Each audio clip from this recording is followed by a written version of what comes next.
اللہ کا اللہ کی ضروری ہے، لیکن رسول اور آنے رسول کو چھوڑ کر کچھ کامیاب نہیں ہے۔ میرے کہنے کا مطلب یہ وہ لوگ دھوکے میں ہیں جو یہ کہتے ہیں کہ نمازوں میں رسول کا خیال آ جائے تو نماز باطل ہو جاتی ہے۔ ایسا نہیں ہے، جب نمازوں میں اتحیات نکال دیا جائے تو نماز نہیں ہوتی، چاہے جس سے پوچھ لو، چاہے جس عالم سے پوچھ لو، چاہے جس فقہ کے عالم سے پوچھ لو، وہابی، دیوبندی، قادیانی، رافضی، سنی، بریلی، جو بھی ہو، اتحیات اگر نکال دو تو نماز نہیں ہوتی۔ تو اتحیات میں کیا ہے؟ اتحیات میں رسول پر سلام ہی تو ہے، السلام علیک ایھا النبی پڑھا گیا ہے، اور حکم ہے کہ سلام دیکھ کے کیا جاتا ہے، پیٹھ کے پیچھے سلام نہیں ہوتا ہے۔ یہاں بیٹھے ہو مسجد میں، ہم یہاں سے پکارے کہ السلام علیکم، آپ سامنے آئیں گے تو سلام ہوگا۔ اس لیے اتحیات میں اللہ نے نماز میں اتحیات کو واجب قرار دے دیا کہ اتحیات میں میرے نبی پر سلام کرو، سلام اسے کیا جائے جسے دیکھا جائے۔ ظاہر سی بات ہے کہ اگر دیکھنے والی آنکھ میرے پاس نہیں ہے تو تصور تو ضرور آئے گا، خیال تو ضرور آئے گا۔ وہ اور لوگ ہیں جو کہتے ہیں کہ خیال محمد آ جائے تو نماز باطل ہو جاتی ہے۔ صوفیاء کرام نے لکھا ہے کہ بنا خیال محمد کے نماز باطل ہے۔ جس نماز میں خیال محمد نہ آئے، خیال رسول نہ آئے، وہ نماز قبول نہیں ہوتی۔ اتحیات سے پوچھ لو، اور رسول جس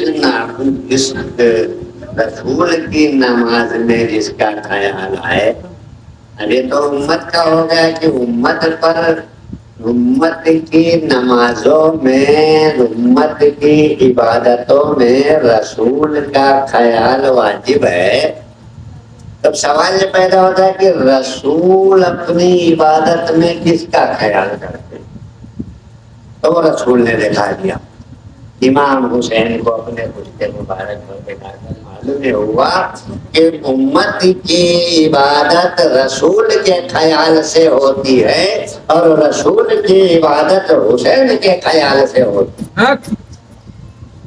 تو ہم رسول اور آل رسول دونوں کو ماننے والے ہیں، اور اس کے بعد ہم اپنی عبادتوں پر یقین رکھتے ہیں۔ پہلے اس کی رحمت پر یقین رکھتے ہیں، پہلے اس کی عنایت پر یقین رکھتے ہیں، پہلے اس کے کرم پر یقین رکھتے ہیں، پھر اس کے بعد کلمہ، قرآن، نماز، روزہ، حج و زکات۔ کیونکہ کربلا کے میدان میں جو سامنے اپوزٹ میں کھڑے تھے، جو اہل بیت اطہار کے مخالف تھے، جو 72 سواروں کے قاتل تھے، امام حسین آل رسول کے قتل کے در پہ تھے، وہ نہ انہیں کلمہ سے انکار تھا، نہ انہیں نماز سے انکار تھا، نہ وہ روزہ کے منکر تھے، نہ قرآن پڑھنے کے منکر تھے، سب کچھ مانتے تھے۔ حج، زکات، نیکیاں سب کرتے تھے، مانتے تھے، جانتے تھے، تسلیم کرتے تھے، کلمہ بھی ان کا لا الہ الا اللہ محمد رسول اللہ تھا، لیکن اہل بیت کی محبت سے خالی تھے، اہل بیت کی محبت سے دور تھے، اہل بیت کے دشمن تھے، اسی لیے انہیں جہنمی قرار دیا تمام اہل اللہ نے، تمام فقہائے کرام۔ معلوم یہ ہوا کہ عبادت کامیاب وہی ہے جس میں آل رسول کی محبت، الفت، قربت حاصل ہو، شامل ہو، نہیں تو سب بیکار ہے۔ یزید بھی نماز پڑھ رہا تھا، یزیدی بھی نماز پڑھ رہے تھے، یزید کی فوجیں نماز پڑھ رہی تھی، ساری عبادتیں ہو رہی تھی، نعرے تکبیر اللہ ہو کر کہہ کر کے اہل رسول کو قتل بھی کر رہے تھے، شہید بھی کر رہے تھے۔ پھر نعرے تکبیر اللہ اکبر کام نہیں آئے گا۔ آل رسول کے گردن پر چھری پھیرنے والوں، آج بھی اگر آل رسول کے ذکر کے منکر ہو تو انہی کے زمرے میں شامل ہو، اسی جماعت میں، اسی دائرے میں تمہارا بھی شمار ہو رہا ہے۔ عبادتیں کہنے کا مطلب صرف یہ ہے کہ عبادتیں تبھی مقبول ہوں گی جب اہل بیت اطہار کی محبت سے بھرپور ہوں گی۔ ہم عبادت کے منکر نہیں ہیں، اپنی اپنی نجات کی سب کو فکر ہے، لیکن کوئی کاہو میں مگن، کوئی کاہو میں مگن، ہم واہو میں مگن، جیسے لگے لگن۔ ہمارا ذکر ہے، پنجتن پاک ہماری یاد ہے، اہل بیت اطہار۔ رسول نے فرما دیا کہ علی کا چہرہ دیکھنا عبادت ہے، ہم اپنی عبادت کو شامل اس طرح کرتے ہیں۔